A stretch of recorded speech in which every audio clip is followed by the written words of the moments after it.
అపోస్తలుల కార్యములు 6వ అధ్యాయము 1వ వచనము నుండి 10వ వచనము వరకు. ఆ దినములలో శిష్యుల సంఖ్య విస్తరించుచున్నప్పుడు అనుదిన పరిచర్యలో తమలోని విధవరాండ్రను చిన్న చూపు చూచిరని హెబ్రీల మీద గ్రీకు భాష మాట్లాడు యూదులు సనుగసాగిరి. అప్పుడు 12 అపోస్తలులు తమ యొద్దకు శిష్యుల సమూహమును పిలిచి, మేము దేవుని వాక్యము బోధించుటమాని ఆహారము పంచిపెట్టుట యుక్తము కాదు. కాబట్టి సహోదరులారా, ఆత్మతోనూ జ్ఞానముతోనూ నిండుకొని మంచి పేరు పొందిన 7 మనుషులను మీలో ఏర్పరచుకొనుడి. మేము వారిని ఈ పనికి నియమింతుము. అయితే మేము ప్రార్థన యందును వాక్య పరిచర్య యందును ఎడతెగక యుందుమని చెప్పిరి.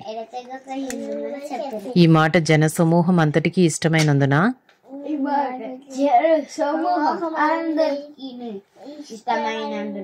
వారు విశ్వాసముతోనూ పరిశుద్ధాత్మతోనూ నిండుకొనిన వాడైన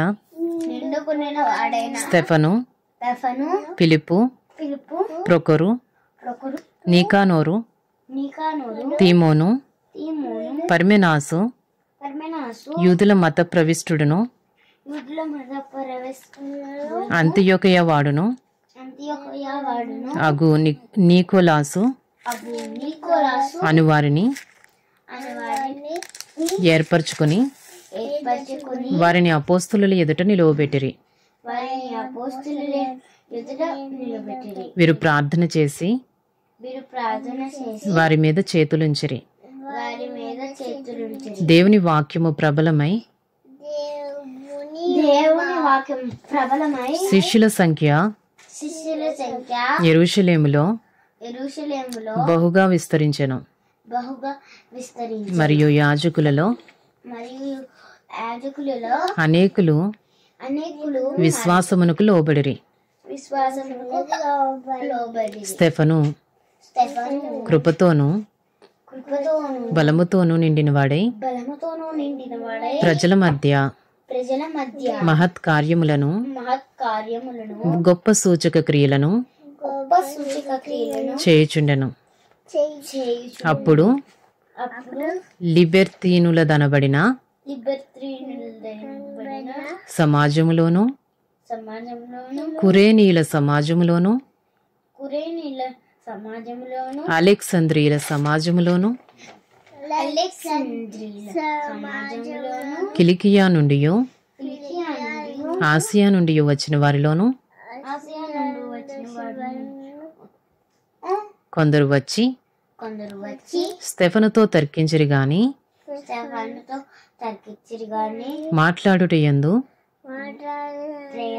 అతడు అగపరిచిన జ్ఞానమును అతన్ని ప్రేరేపించిన ఆత్మను వారెదిరింపలేకపోయిరి.